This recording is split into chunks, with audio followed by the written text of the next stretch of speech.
mushasha muri Amerika ngo tubana meruka ari guteka ibirayi ariko ndaje mu kibakura najya bika nsanga ari mubishishwa gusa imungu ndamuzi yabishe shaka mwereke ko ndi umunyamugisha atakayiko kanje agasahani kanje cya kiko cyanjye navanye iwacu mu Rwanda cyitwa nzabirya paka bishize ku isi ngureba mu cyumba cy'esha ndabizi yabihishe sha hazingo nge ntabwo navuye kure nduwitawawe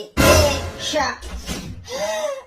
ibiryo biri ngire mudayimoni wacu ambwira aho biri bana si ku rupangu tu hariya sha ni hano nge mfite umuzimu ukora muzimu nsenga si bayari sha hivi ararararara sha umujama sha yajabisha mu nkweto